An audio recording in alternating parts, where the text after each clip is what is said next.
உலக மக்கள் எல்லோருக்கும் வணக்கம். இது உங்கள் அம்பிகை ஜோதிடம். நான் உங்கள் ஜி கோபால் பேசுகிறேன். இன்னைக்கு நாம பேசக்கூடிய பலன் என்னவென்றால் சுக்கிர பகவானுடைய பெயர்ச்சி.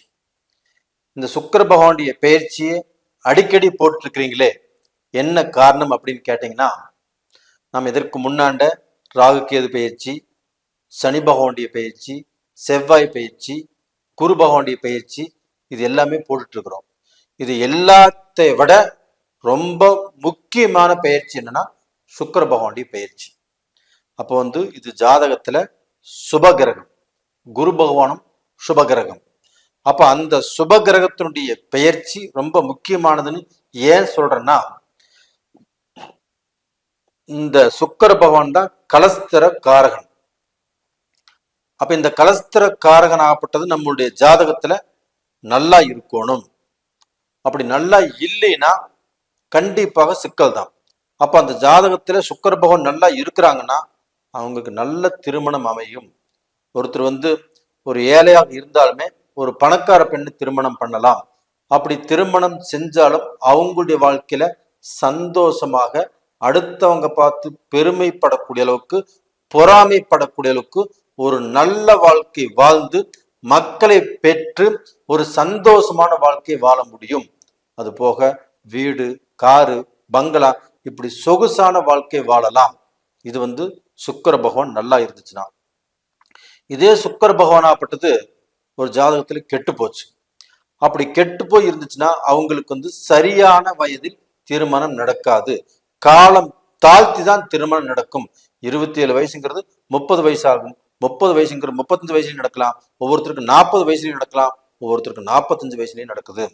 அப்ப டோட்டலா பாத்தீங்கன்னா அந்த திருமணங்கள் நடந்தாலும் அந்த திருமணத்தின் மூலியமாக அந்த தம்பதிகள் சந்தோஷமாக, மன நிறைவாக, மன ஒற்றுமையோடு, திருப்தியோடு வாழ்வது இல்லை. வாழ்க்கை பிரிஞ்சிருது, இல்லைன்னா வாழ்க்கையில சங்கடம், சலிப்பு, பிரச்சனைகளோடைய வாழ்றாங்க. தயவு செய்யறது, அவங்களுக்கு ஒரு வாழ்க்கை இல்லாம மறு வாழ்க்கை அமைது. அந்த வாழ்க்கையிலும் அவங்க திருப்தியாக வாழ்வது இல்லை. அது போக பார்த்தீங்கன்னா அவங்க வாழ்க்கையில கொஞ்சம் நல்லா இருந்தா கூட வறுமையோடையும் கஷ்டத்தோடையும் பீடையோடையும் வாழ்வாங்க. அவங்களுக்கு நல்ல திருப்தி கிடைப்பதில்லை.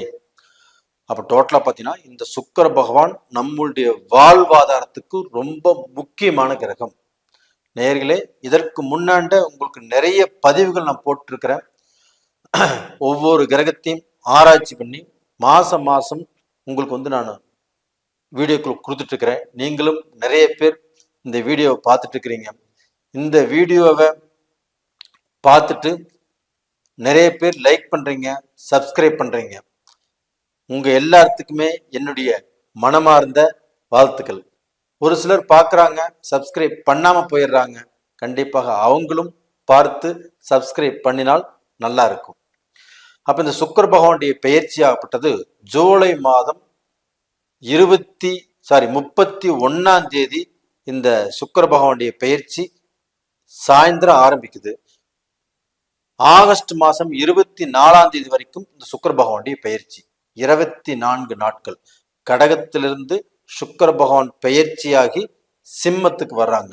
இந்த சிம்மத்துக்கு வரக்கூடிய இந்த சுக்கிர பகவானுடைய பெயர்ச்சி ஆகப்பட்டது மகர ராசிக்காரங்களுக்கு எப்படி இருக்கும், இதை பத்தி தான் இந்த வீடியோல பார்க்க போறோம். அப்ப மகர ராசிக்கு பாத்தீங்கன்னா இந்த சுக்கிர பகவான் ஆகப்பட்டது 8ஆம் இடத்துக்கு பெயர்ச்சி ஆறாங்க. அப்ப மகர ராசிக்காரர்களே, உங்க வாழ்க்கையில் நீங்கள் அனுபவித்த கஷ்டங்கள் போதும். அந்த கஷ்டம் அப்படின்னு சொன்னா நான் ஒரு வரியில சொல்லிடுறேன். நீங்க ஒரு நாள் முழுக்க சொன்னாலும் தீராது. அது மாதிரி உங்களுடைய வாழ்க்கையில சோதனை, வேதனை, கஷ்டம், நஷ்டம், நரக வாழ்க்கை வாழ்ந்துட்டீங்க. இப்ப இந்த குரு பெயர்ச்சினால இந்த 9-8 மாசத்துக்குள்ள உங்களுக்கு அந்த சனி பகவானுடைய அனுகிரகமே தீரப்போகிறது. இந்த காலகட்டத்துல இந்த குரு பயிற்சி வந்ததுனால கொஞ்சம் உஷப்பான் வாழ்ந்துட்டு இருக்கிறீங்க. இந்த பீரியட்ல இந்த சுக்கிர பகவானுடைய பெயர்ச்சி 8ஆம் இடத்துல இருக்குது. அப்ப 8ஆம் இடத்துல சுக்கிர பகவான் பெயர்ச்சி இருக்குதுன்னா மகர ராசிக்காரங்க யாராவது திருமண வாழ்க்கையில் இருக்கிறாங்களோ அவங்க எல்லாருமே கொஞ்சம் ஜாக்கிரதையாக இருங்கள். உங்களுடைய சந்தோஷத்துக்கு கேடு வரக்கூடிய காலகட்டம், உங்களுடைய மன நிம்மதியை குறைக்கக்கூடிய காலகட்டம். அப்ப டோட்டலா பாத்தீங்கன்னா மனைவி ஒண்ணு தவறான வழியில போவாங்க, இல்லைன்னா கணவன் தவறான வழியில போவாங்க, இல்ல மனைவியே தவறான வழியில போயிட்டு இருக்கிறது கணவனுக்கு தெரியக்கூடிய சூழ்நிலைகள் உருவாகும், இல்ல கணவன் தவறான வழியில போயிட்டு இருக்கிறது மனைவிக்கு தெரியக்கூடிய சூழ்நிலைகள் உருவாகும். இதனால குடும்பத்துல கசப்பும் கலவரமும் மன நிம்மதிகளும் இழந்து குடும்பத்துல சில பிரச்சனைகளோட வாழக்கூடிய அளவுக்கு சூழ்நிலைகள் இருக்குது. அதனால கொஞ்சம் ஜாக்கிரதையாக உங்களுடைய குடும்பத்தை நடத்துவதற்கு நீங்க சாதுவாக இருங்க, அமைதியாக இருங்க. இது போக பாத்தீங்கன்னா உங்களுக்கு திருமண வாழ்க்கையிலும் கண்டிப்பாக பிரச்சனை வரும். திருமணத்தை பத்தி இந்த சமயத்துல எந்த பேச்சும் நீங்க எடுக்காதீங்க. உங்க பொண்ணுக்கு வரன் பார்க்கணும், இல்லை உங்க மகனுக்கு வரன் பார்க்கணும், இது மாதிரி இருந்தாலும் கொஞ்சம் அமைதியாக இருங்கள். அப்ப இந்த சமயத்துல நான் அந்த பையனை பார்க்கறேன், அந்த பொண்ணை பார்க்கறேன், அந்த பொண்ணத்தை பார்க்கறதா இருக்கிறேன் அப்படின்னு யார்கிட்டயா சொன்னாலும் அது தப்பா முடிஞ்சிரும். ரெண்டாவது பாத்தீங்கன்னா இந்த சமயத்துல எது உங்க மனசுல பட்டாலும் அது சீக்கிரட்டாகவே இருக்கட்டும். அப்ப டோட்டலா பாத்தீங்கன்னா இந்த சமயத்துல திருமணம் சம்பந்தப்பட்ட பேச்சை பத்தி எடுக்க வேண்டாம். நீங்க ஒரு இடத்துல பொண்ணு பார்க்க போகணும்னு நினைச்சிட்டு இருந்தாலும் உங்க மனசுக்குள்ளேயே வச்சுக்கோங்க, வெளியில சொல்ல வேண்டாம். ரெண்டாவது காதல் கல்யாணம் பண்றவங்க காதலர்கள் இந்த பீரியட்ல நாம நம்மளுடைய காதலை பத்தி சொல்லலாம், நம்ம பெத்தவங்கிட்ட நல்ல முடிவை எதிர்பார்க்கலாம். இந்த சமயத்தில் நாம சொல்லி நாம நல்ல முடிவு வாங்கி அதன் மூலியமாக நம்ம வாழ்க்கையில இணையலாம் அப்படின்னு நீங்க நினைச்சிட்டு இருந்தீங்கன்னா அது தப்பாயிரும். இந்த சமயத்துல தயவு செய்து நீங்க சொல்லவே வேண்டாம். அப்போ உங்க மனசுக்குள்ளே வச்சிருங்க, அதற்கு நேர காலங்கள் வரும், அப்ப சொல்லிக்கலாம். ரெண்டாவது பாத்தீங்கன்னா இந்த சுக்கர பகவான் ஆகப்பட்டது உங்களுக்கு இப்ப இருக்கக்கூடிய இடம் சரியில்லை. இது போக பாத்தீங்கன்னா அந்த சூரிய பகவான் ஆகப்பட்டது உங்களுக்கு ஆகஸ்ட் 16 பயிற்சியாகி அந்த சிம்மத்துக்கே வராங்க. அப்ப அந்த சிம்மத்துல இருக்கக்கூடிய சூரியனோடு சுக்கிரனும் சேர்ந்து இருக்கிறதுனால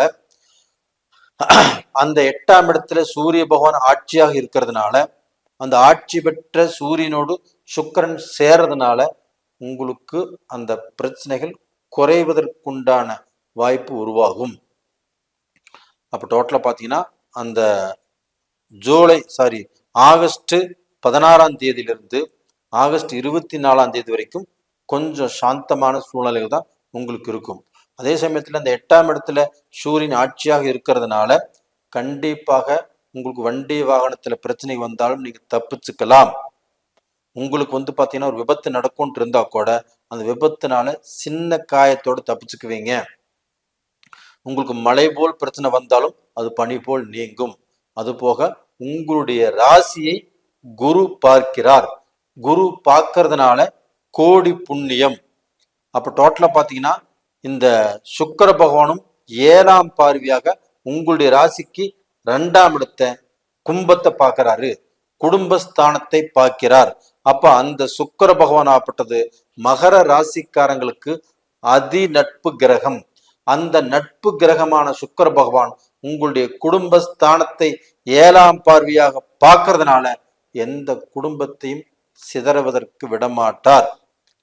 அப்ப அந்த குடும்பத்தில் இருக்கக்கூடிய பிரச்சனைகளை குறைப்பார், மன வேதனையை குறைப்பார், மன நிம்மதியை கொடுப்பார். அப்ப அந்த குரு பகவானும் மகர ராசியை பார்க்கறதுனாலையும் அந்த சுக்கிர பகவானும் குடும்பஸ்தானத்தை பார்க்கறதுனாலையும் உங்க குடும்பமாகப்பட்டது சோதனைக்கு ஆளாகாது.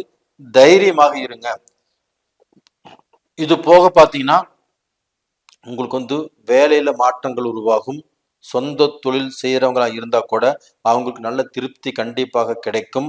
வேலையில மாற்றங்கள் உருவாகி வேலையில ப்ரமோஷனும் கிடைச்சு உங்களுக்கு இப்போ ஒரு நல்ல அந்தஸ்து உள்ளவங்க, நல்ல செல்வந்தரா இருக்கிறவங்க, ஒரு நல்ல பொசிஷன் உள்ளவங்க, அவங்க மூலியமாக ஒரு நல்ல திருப்தியும் ஒரு நல்ல சந்தோஷமும் அவங்க கூப்பிட்டு உங்களுக்கு வேலை கொடுக்கக்கூடிய அளவுக்கு உங்களுடைய வேலை உங்களுடைய திறமையை பார்த்து பாராட்டி உங்களுக்கு ஏதாவது நல்லது செய்யக்கூடிய அளவுக்கு வாய்ப்புகள் கண்டிப்பாக உருவாகும்.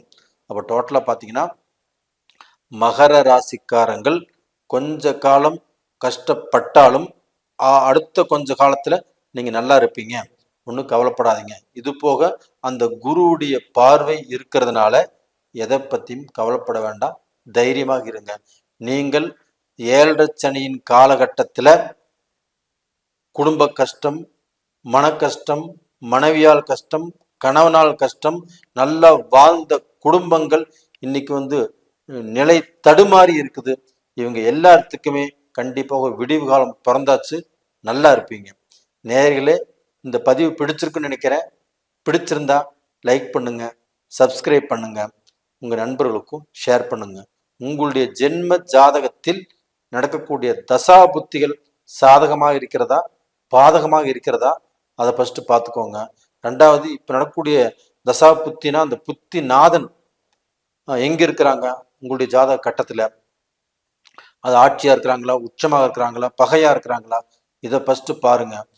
அதை பார்த்துட்டு பலன் தெரிஞ்சுக்கோங்க. அப்படி தெரிஞ்சுக்கோன்னு ஆசைப்பட்டீங்கன்னா கீழே 2 நம்பர் கொடுத்துருக்குறோம், கான்டாக்ட் பண்ணுங்க.